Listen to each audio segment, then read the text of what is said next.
For more than 50 years, no human being has gone back around the moon. Not to land, not to walk, not even to circle it with a crew. And now, suddenly, that silence is about to end. That is what makes Artemis II feel so strange. The moon was never gone. It was always there, above cities, above oceans, above highways at night, above children who grew up, became adults, and never once saw a human journey back toward it. That is the first hook in this story. The moon stayed. We stopped going. And now 4 people are going to reopen that road. That alone makes this mission feel bigger than an ordinary launch. Because Artemis II is not just another rocket leaving Earth. It is the first crewed mission of the Artemis program. It is the first time NASA's Space Launch System will carry astronauts. It is the first time Orion will take a human crew into deep space. And in one of the most astonishing details of all, the crew is expected to fly thousands of miles beyond the far side of the moon. Not just to the moon, beyond it. Far enough for the moon to feel close, and Earth to feel suddenly small. That image changes something in the mind. It makes the mission stop feeling like news and start feeling like distance. Real distance. Human distance. That is why Artemis II matters. Because for most people alive today, the moon is not a destination. It is a memory, a symbol, a piece of old footage, something attached to grainy voices, museum walls, famous photographs, and the year 1972. Apollo 17 was the last time human beings went that far toward the moon. Since then, human spaceflight kept moving, but not in that direction. We built stations. We learned how to stay in orbit. We got better at living close to Earth. But the road back toward the moon stayed quiet. That silence lasted so long, it began to feel normal. That is what Artemis II breaks. And this is where the mission becomes even more interesting. Because Artemis II is not a moon landing mission. No one will step onto the lunar surface. No footprints, no dust, no flag moment. The crew will launch, travel out into deep space, loop around the moon, and come home. So here is the obvious question. If they are not landing, why does this feel so important? Because before humans can build anything beyond Earth, they have to prove they can return to the root itself. That is what this mission is really testing. Not just whether a rocket can rise, not just whether a spacecraft can move, but whether human beings can begin using deep space again, carefully, reliably, and in a way that leads somewhere. That phrase matters. Leads somewhere. Because Artemis II is not trying to be one dramatic victory. It is trying to become the first steady step in a longer chain. That is a very different kind of mission. Apollo was built for arrival. Artemis is being built for continuity. Apollo answered one giant question. Can humans reach the moon? Artemis is asking a quieter, harder question. Can humans return in a way that lasts? That is a much deeper test. And the deeper you look, the more fascinating Artemis II becomes. On paper, the mission sounds simple. 4 astronauts, 1 spacecraft, about 10 days, around the moon, back to Earth. But hidden inside that calm outline are much harder questions. Can Orion keep 4 people stable and alive that far from Earth? Can the life support systems hold up? Not in simulation, not in theory, but with real breathing people inside. Can the crew sleep there? Think clearly there? Live in a confined cabin there? Can the spacecraft handle not just machinery, but human routine, human fatigue, human error, human attention drifting at the wrong moment? That is where the real weight of the mission lives. Not in spectacle, in pressure. Quiet pressure. The kind that builds when a mission has to prove many things at once, because machines and humans are not the same kind of cargo. A machine can finish a path. A crew has to live through it. Air becomes mission critical in a different way. Temperature becomes mission critical in a different way. Timing becomes mission critical in a different way. Silence becomes mission critical in a different way. Even sleep becomes part of the engineering story. That is one of the most unusual things about Artemis II. It is a space mission, but it is also a mission about human limits, about what happens when people leave the familiar comfort of near-Earth space and move outward again. And that outward movement matters, because low Earth orbit and deep space are not the same emotional landscape. Near Earth, the planet still feels close. Rescue feels imaginable. Home feels nearby. The moon changes that. Even before landing, even before touching the surface, the journey itself becomes something else. The black outside the window feels deeper. The distance feels more serious. Time inside the spacecraft starts to feel different.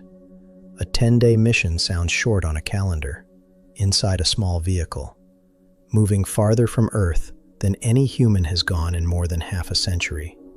10 days becomes a world, a rhythm, a closed environment, a moving island of air and light and routine, surrounded by vacuum.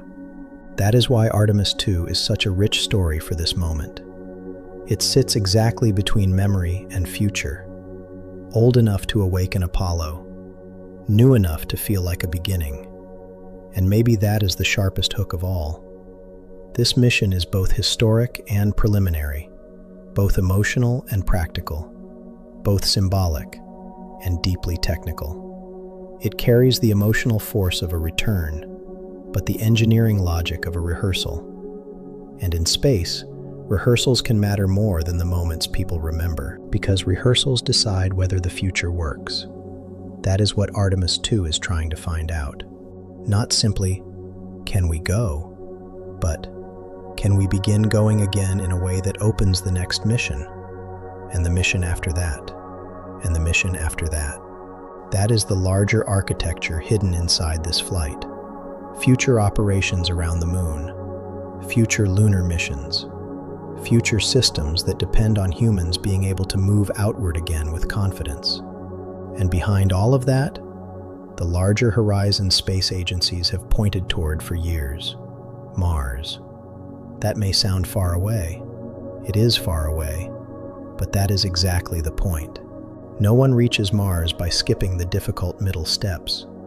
No one builds deep space capability in one leap. You build it piece by piece. You test vehicles. You test people. You learn what fails. You learn what holds. You learn what deep space does to systems and what it does to the human nervous system sealed inside them. That is one of the most important things Artemis II can teach. And then there is the crew itself. Reed Wiseman, Victor Glover, Christina Cook, Jeremy Hansen. 4 people carrying more than their own mission timeline. They are not just passengers. They are part of the test. Their sleep is part of the test. Their focus is part of the test.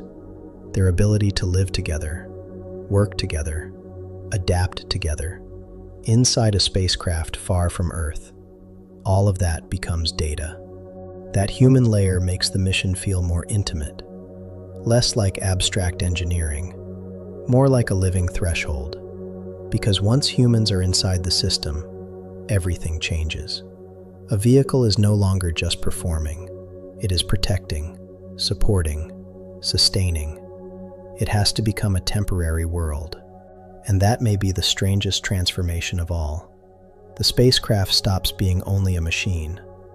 For 10 days, it becomes home. A small artificial home, moving outward through deep space, toward a world humanity has not circled with a crew in over 50 years. That image is hard to forget. A cabin of light, moving through immense darkness, carrying 4 people toward the far side of the moon, and then back again.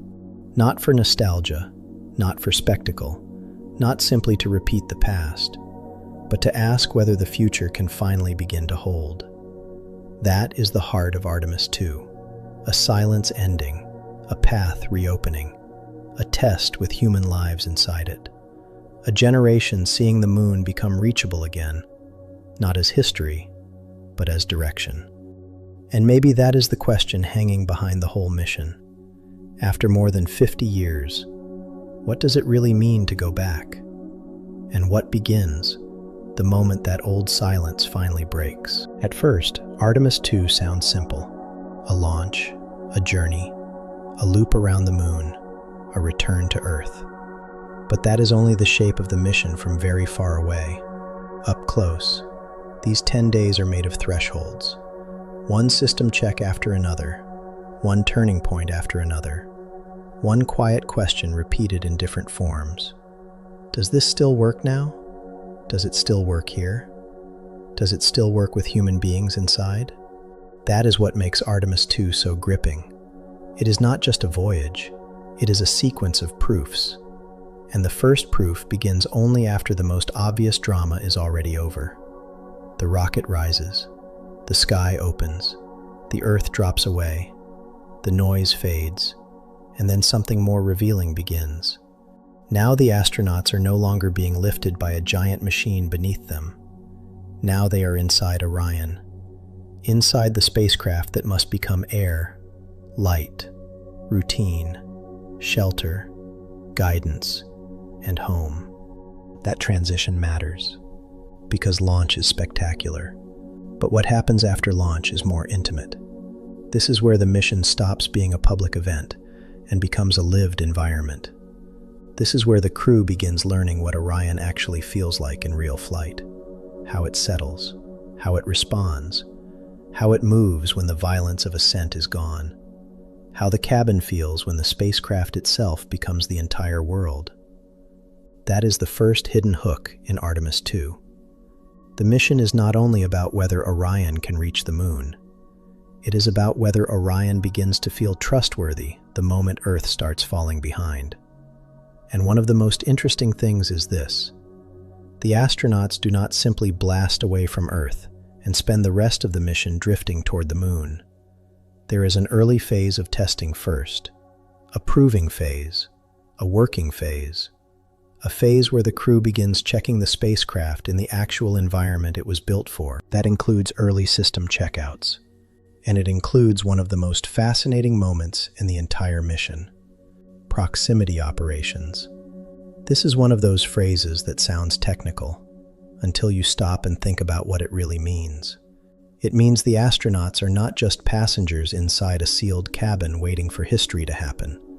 They are actively helping test how Orion maneuvers near hardware left from launch, how precisely it can approach, how cleanly it can move, how well the crew and the vehicle work together in close-range spaceflight conditions. NASA says this early demonstration lasted about 70 minutes.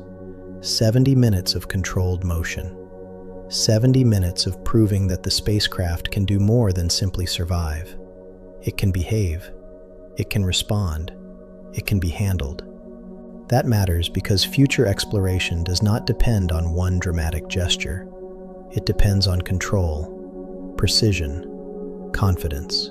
A vehicle that cannot be trusted in subtle moments cannot be trusted in larger ones. And this is exactly where Artemis II begins to feel modern. Not mythic, not nostalgic, modern. Because the mission is built around capability, not just symbolism. And that difference runs through everything that follows. Even the early hours remind you of that. This is not a sightseeing trip wrapped in historic language. It is a working mission. A mission where even small systems matter. A mission where the ordinary becomes important. At one point, the crew and ground teams even had to troubleshoot Orion's toilet after a blinking fault light appeared. And that little detail matters more than it may seem, because it reminds you that deep space is never purely grand. It is also practical, physical, human. A mission to the moon still has to solve the same immediate problems every enclosed human environment has to solve. Waste, sleep, rhythm, comfort, function. That is part of what makes Artemis II feel real. It is not only about distance.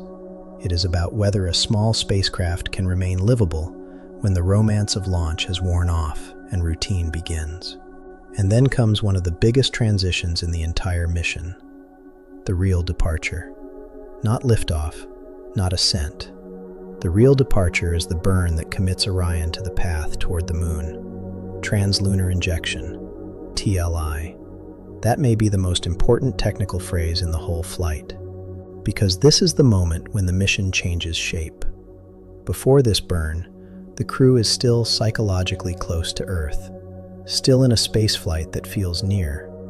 After this burn, they are leaving the near-Earth world behind. Now the route stretches outward. Now the mission is no longer circling close to home. Now it is becoming exactly what people have been waiting half a century to see again. A human journey back toward the moon. That is why TLI matters so much. It is not merely acceleration, it is commitment. It is the moment when the spacecraft stops feeling like a test near Earth and starts feeling like an expedition. A 6-minute burn can change the emotional meaning of an entire mission, because once it is complete, the path is no longer symbolic. It is real. Now the Earth is behind them. Now the moon is ahead. And now the long middle of the mission begins. This may be the strangest part of all, because the middle is not dramatic in the way people usually imagine. It is not constant action. It is not cinematic danger. It is transit. Days of transit. A moving cabin crossing the quiet corridor between Earth and moon. That corridor matters, because it has been mostly silent in human terms for more than 50 years. Human spaceflight remained busy after Apollo, busy and brilliant. Stations, dockings, spacewalks, long-duration missions, but still close to Earth, still within a world where home remained emotionally nearby. Artemis II changes that scale. As the hours become days, the windows begin telling a different story. Earth changes. Not suddenly, slowly, which is exactly what makes it powerful. The planet remains beautiful, familiar, dominant, but it begins to look smaller, and somewhere inside that slow visual change, the crew begins to feel one of the rarest sensations in modern human history, the sensation of moving outward again, not as memory, not as archive footage, as a lived experience. That may be one of the deepest hooks in this mission, because distance is not only measured in kilometers, it is measured in how familiar things stop feeling. The farther Orion goes, the more the spacecraft itself matters. Its air matters, its lighting matters, its temperature matters, its schedule matters, its communications matter, its ability to remain a stable little world matters. And this is where deep space becomes something more than scenery. It becomes condition, a psychological condition, a physical condition, a condition where routine is not boring. Routine is survival. Meals at the right time, work at the right time, rest at the right time, sleep at the right time. A crew does not pass through deep space on excitement. A crew passes through it on stability. That is one of the most quietly astonishing things about Artemis II. From far away, the mission sounds enormous, but from inside Orion, it may feel very small. A few people, a few windows, a few voices, a few surfaces touched again and again. A small artificial home, moving through an immense black distance. And that smallness is part of the truth of exploration. The farther humans go, the more important the interior world becomes. That is why Artemis II is not only testing propulsion and navigation, it is also testing habitability, attention, fatigue, human adaptation, how people live inside a machine when that machine has to act like home. And then, after days of outward travel, comes the phase people imagine first, the moon. But even here, the reality is more interesting than the simple version. The moon does not merely appear as a target. It becomes scale, mass, terrain, presence. Not the moon seen from a backyard, the moon seen as a world. And one of the most extraordinary facts of the entire mission becomes real here. The crew is expected to travel thousands of miles beyond the moon's far side, beyond the side we never directly see from Earth. That single detail changes everything. Because Artemis II is no longer just a loop around something familiar. It becomes a passage around a hidden edge, a route into a view very few human beings have ever had. Moon in the foreground, Earth far behind, two worlds in one frame, seen not from a telescope, but from a spacecraft carrying human beings between them. That image may become one of the defining images of the mission, not because it is flashy, because it rearranges perspective. It makes Earth look smaller. It makes the moon look more immediate. It makes the crew feel both fragile and astonishingly mobile at the same time. And for a brief span of the mission, those 4 astronauts will be farther from Earth than any humans have gone in more than 50 years. That is not decorative information. That is the emotional center of the flight. Because this is the point where the old silence is truly broken.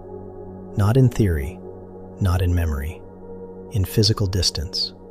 A human spacecraft, a living crew, beyond the moon. That is a sentence human spaceflight has not been able to say for a very long time. And then comes one of the most elegant parts of the story. The moon is not only part of the outward journey, it is part of the way home. This is where the mission reveals one of its deepest design ideas: free return. A trajectory shaped so that the geometry of Earth and Moon helps guide Orion back. There is something almost beautiful about that. The flight is not only forcing its way through space, it is working with the structure already written into space. Gravity becomes part of the architecture. The route home is not improvised. It is built into the path. That matters because Artemis II is not simply proving that humans can go far. It is proving that they can come back from far. And for the future, that may matter even more. History remembers dramatic departures, but exploration is built on reliable returns. Any serious future beyond Earth depends on that. Future missions around the moon, future lunar operations, future infrastructure. Everything depends on the idea that distance can be crossed and closed again. That is what the return leg begins to prove. The outward journey carries anticipation. The lunar passage carries awe. The return carries proof. Proof that this path is not one way. Proof that the route can become usable. That word matters, usable, because the future of exploration is not built from beautiful one-off moments alone. It is built from missions that later missions can stand on, flights that become foundations, procedures that become trusted, vehicles that become proven. That is why Artemis II is more than a historic event. It is a working event, a mission designed to convert distance into confidence. And that confidence is built step by step. Checkout, proximity operations, departure, transit, lunar pass, free return, recovery. Say those words quickly, and the mission sounds neat, almost simple. But inside each one is difficulty. Inside each one is learning. Inside each one is adaptation. Inside each one is the larger question behind Artemis itself. Can this become repeatable? Can this become dependable? Can this become the beginning of a real human pathway outward again? That is what these 10 days are really for. Not just to circle the moon, not just to create a beautiful image, not just to make history feel alive again, but to find out whether human beings can inhabit this distance once more, with enough calm, enough skill, enough stability, and enough trust in their systems to make the next mission possible. There is one question hiding underneath Artemis II the entire time. If no one is landing on the moon, why does this mission matter so much? That question sounds simple, but it opens the deepest part of the story. Because Artemis II is not important despite the fact that it is not a landing mission. In some ways, it is important because it is not one. A landing shows arrival. This mission tests something earlier, something more basic, something every future lunar mission will depend on. Can human beings live through the route itself again? Can they travel this far from Earth, stay stable, stay healthy, stay clear-minded, and come home in a spacecraft that has never carried people this far before? That is what Artemis II is really asking. And that is why the answer matters far beyond these 10 days. Because before anyone can walk on the moon again, before anyone can stay longer around it, before any larger lunar future begins to feel real, someone has to prove that the journey can hold human life. Not symbolically, not emotionally, actually. That is what makes this mission so interesting. From far away, Orion looks like a spacecraft, a machine, a capsule, a vehicle built to move through space. But once people are inside it, the meaning changes. It is no longer just transport.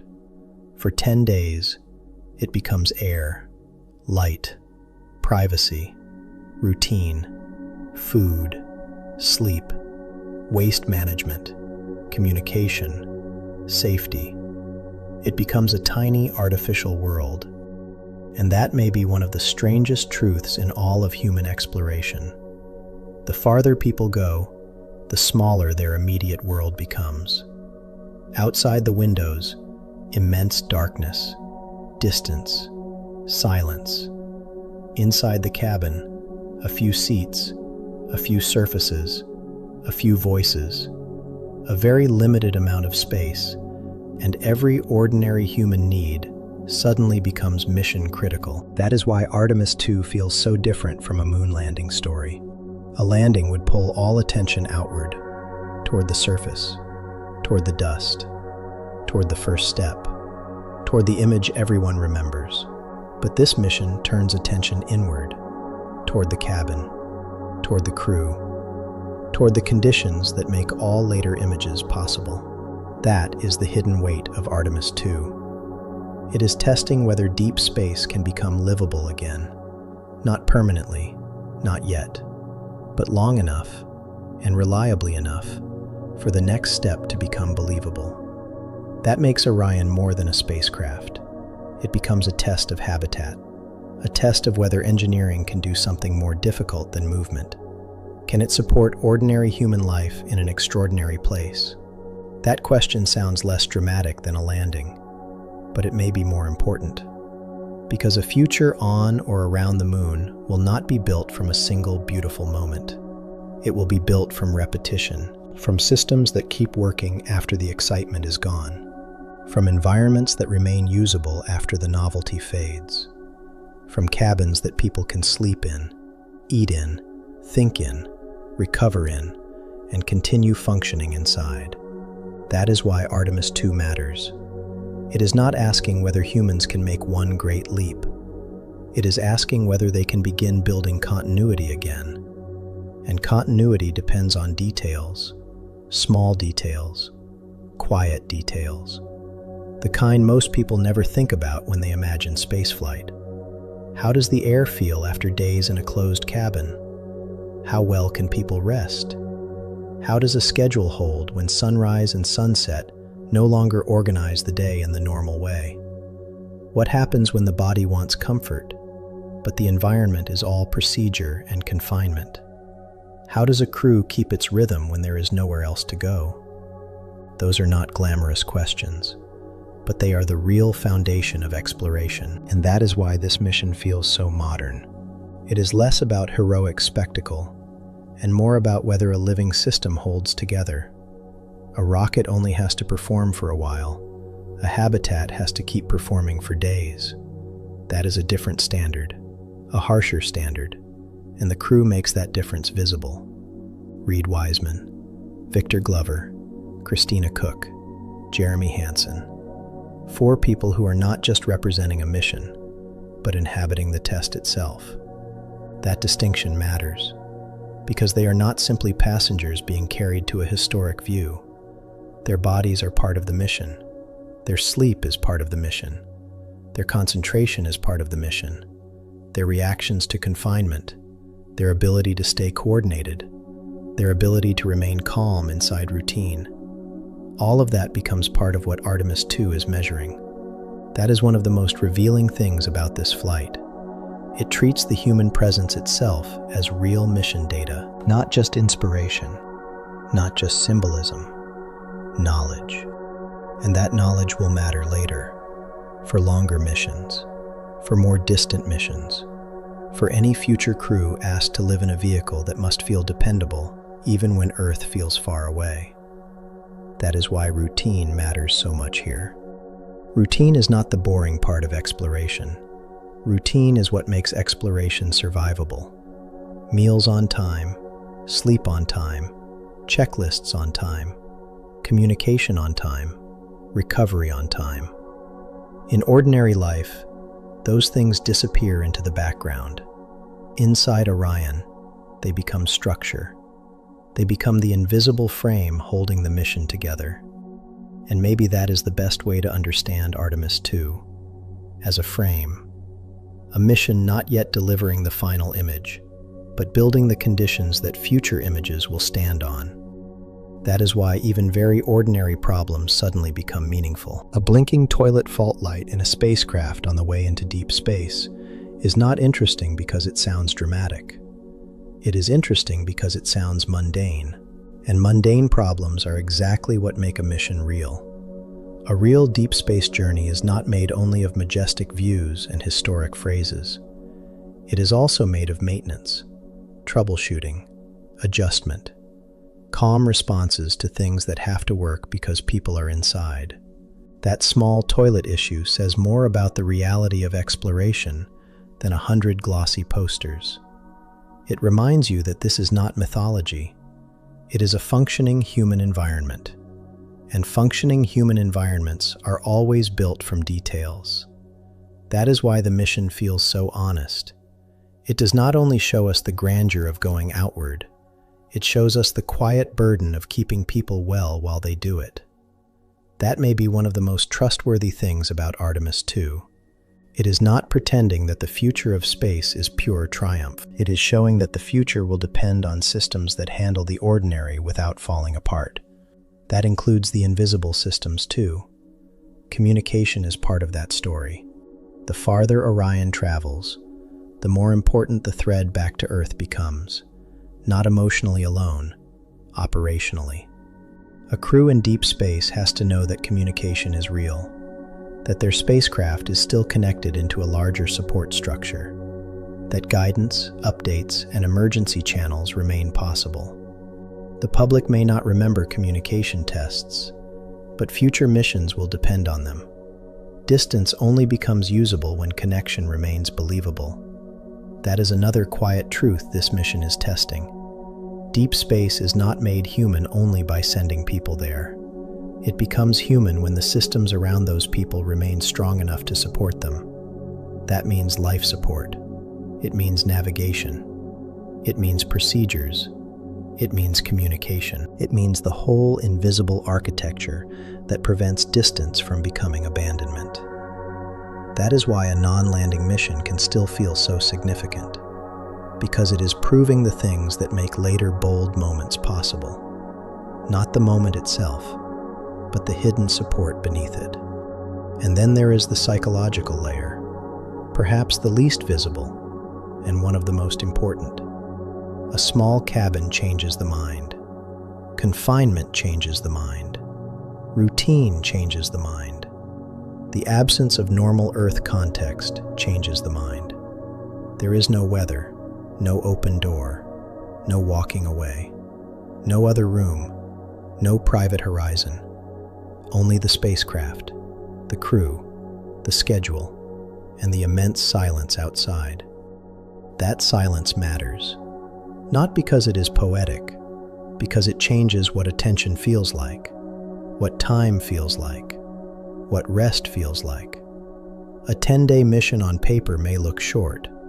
Inside a deep space vehicle, it can become its own world, a world with its own rhythm, its own tension, its own fragile balance between order and fatigue. That is what Artemis II is helping us understand.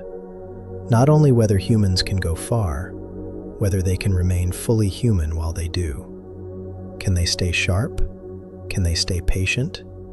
Can they stay healthy enough, emotionally and physically, for the spacecraft to remain not just survivable, but usable? That word matters, usable, because the future is not built from one successful mission alone. It is built from missions that can be learned from, repeated, extended, trusted. That is why Artemis II is foundational. Not spectacular in the loudest sense, foundational.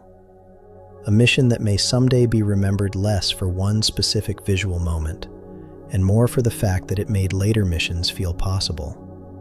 That is the kind of importance people often miss at first. The most important missions are not always the ones that give the world the most dramatic image. Sometimes they are the ones that make future images possible. Artemis II may be one of those missions. Because what it is really testing is not only trajectory, it is habitation. Not only movement, it is sustainment. Not only whether the spacecraft can reach deep space, but whether it can carry a human routine into deep space and keep that routine intact. That may be the real definition of a pathway. A path is not proven when you cross it once. A path is proven when people can cross it and remain supported while doing so. That is what this mission is beginning to restore. A sense that the distance to the moon is not only a historical memory, but a distance that can be inhabited again. Carefully, temporarily, but truly. And there is something profound in that idea. People do not go to other worlds by leaving humanity behind. They bring humanity with them, its needs, its fragility, its rhythms, its limitations, its need for air and sleep and order and connection. Orion has to carry all of that. Not just 4 astronauts, 4 full human lives, with all the ordinary demands that come with being alive. That is why the spacecraft stops feeling like a machine alone. For 10 days, it becomes a small, negotiated piece between biology and engineering. A place where the future either feels viable or does not. That is the deeper story hiding inside Artemis II. Not simply a flyby, a test of whether deep space can become human again. Not for a spectacular minute, but for real days lived in routine. Days that future crews will need to trust. Days that later missions will need to build on. Days that may one day be seen as the moment the route to the moon stopped being only history and started becoming habitat again. That is why this mission matters without a landing.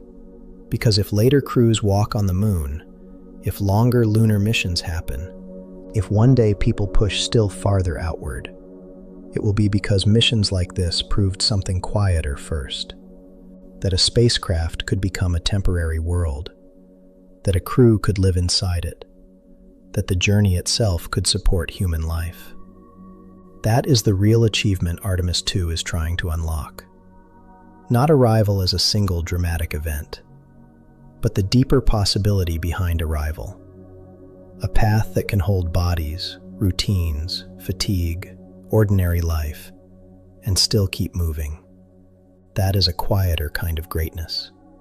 But it may be the kind that matters most. And that leads to the biggest question of all. What does Artemis II actually open? Because if this mission were only a 10-day trip around the moon, it would still be historic. But it would not feel this important.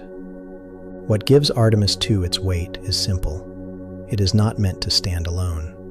It is meant to lead. That is the real future hidden inside this flight. Artemis II is not trying to be the final dramatic moment. It is trying to become the first reliable one. And reliable first steps matter more than isolated victories. A victory can become memory. A reliable step can become a system. And systems are what carry people farther. That is why this mission matters. It is testing whether deep space flight can stop feeling like a closed chapter from the past and start becoming a real human capability again. Not a miracle, not a one-time exception, a capability. something that can support another mission, and then another, and then something larger than any one crew. That is the difference between Apollo and Artemis. Apollo proved that human beings could reach the moon. Artemis is trying to prove that human beings can build on the moon path. That is a different ambition, less sudden, less theatrical, but in the long run, much bigger. Because the true future of exploration will not come from touching a world once. It will come from learning how to return often enough, safely enough, and steadily enough that each mission no longer feels disconnected from the next one. That is what Artemis II begins to test. Not the final destination, the continuity behind the destination. That continuity is what makes later missions matter. Because after a crewed flight like this, the goal is not simply to repeat the same loop forever. The goal is to add structure, more systems, more operations, more confidence, more places to pause, transfer, support, and prepare. That is where gateway becomes important. A station in lunar orbit changes the meaning of the whole program. It means the moon is no longer approached only as a dramatic target. It starts to become part of a working environment, a place where missions can connect, a place where crews can transfer, a place where science, logistics, and preparation can begin to gather around one route. That is a profound change, because once there is infrastructure, distance feels different. The moon stops being only something you visit. It starts becoming somewhere you organize around. And that may be the real threshold Artemis is moving toward. Not just return, structure. Not just arrival, presence. Not permanent presence all at once. Not some instant science fiction future, but the beginning of something more durable than isolated heroics. That is why this mission matters even without a landing, because it is testing the route that later missions will depend on. And without a route, nothing else holds. No station, no longer campaigns, no serious operations around the moon, no believable expansion outward.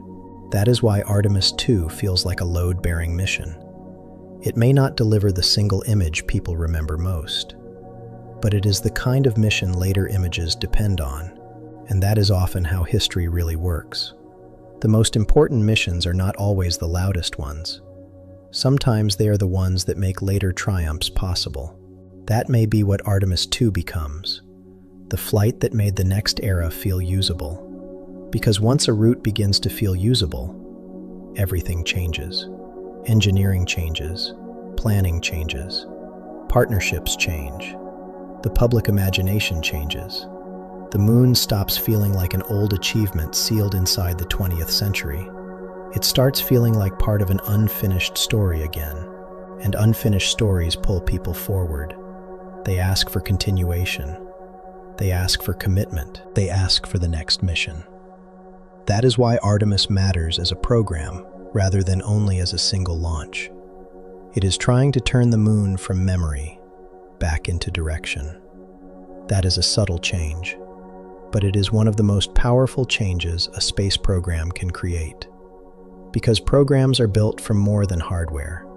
They are built from belief, from whether people think the road is open, from whether engineers design for a future they think will continue, from whether crews train for missions they think will truly happen.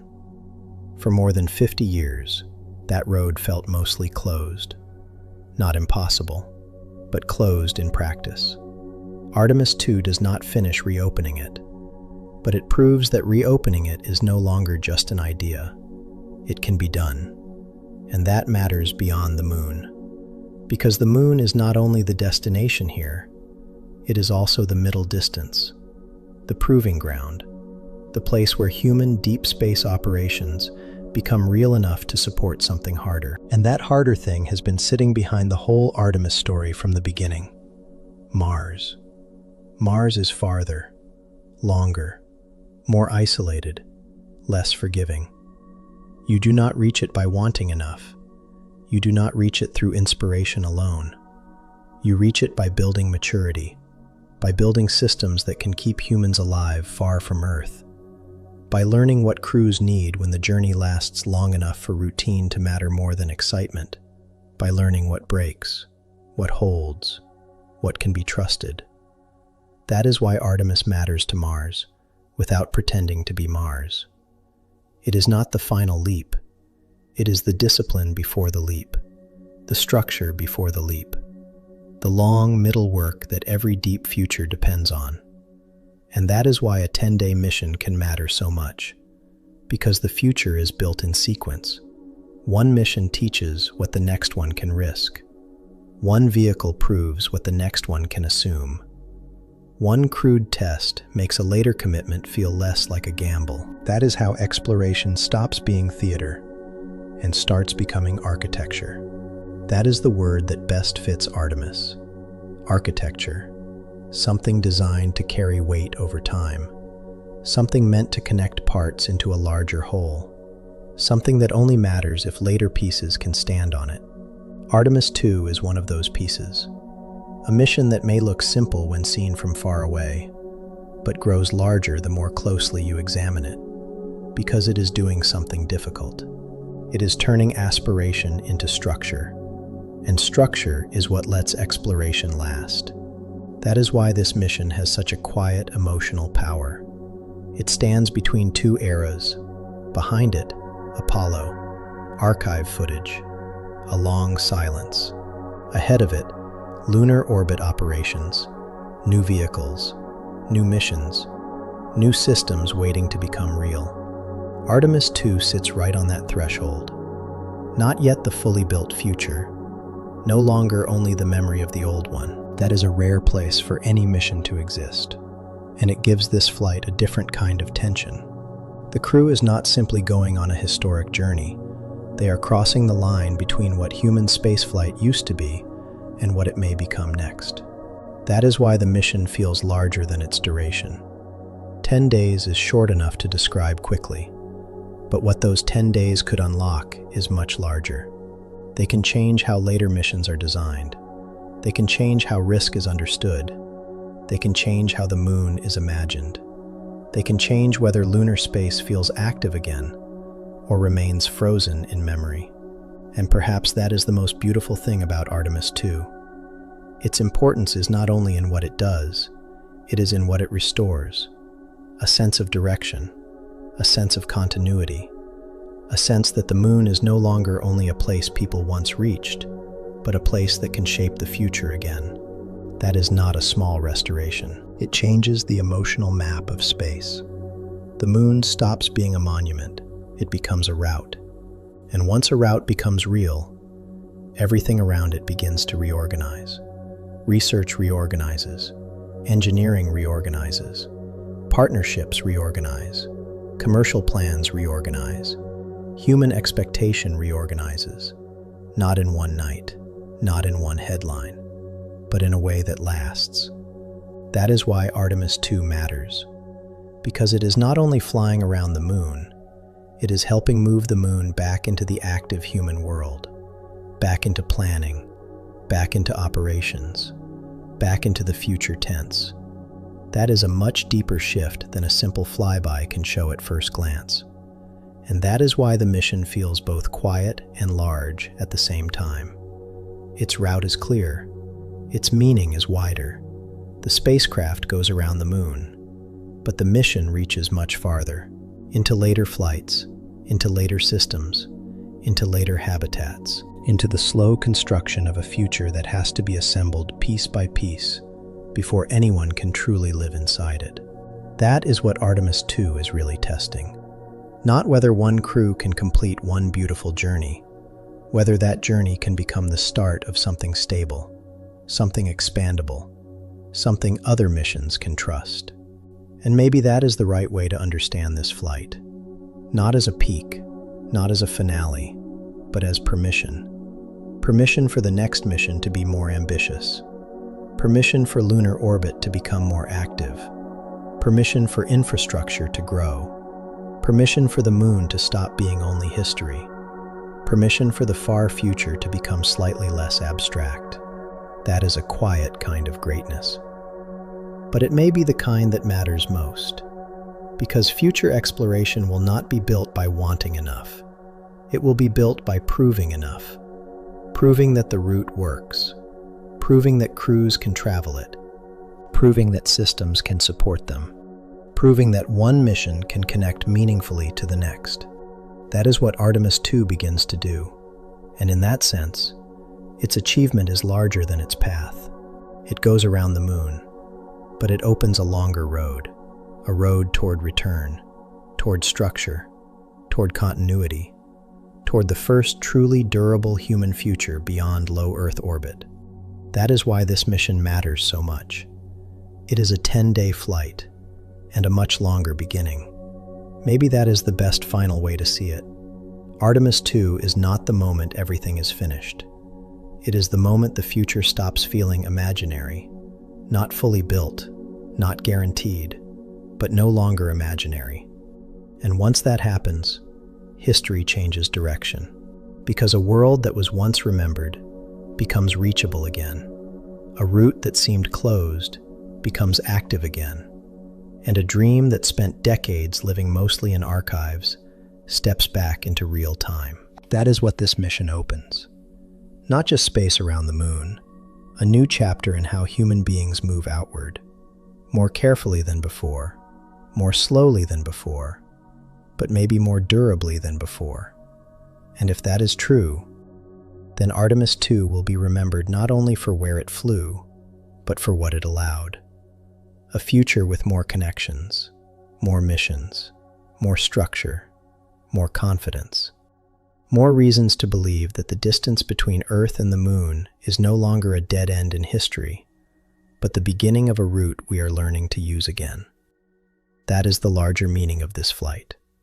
A spacecraft circling the moon, a program building beyond the moon, and a species, very cautiously, learning how to leave home in a way that might finally last.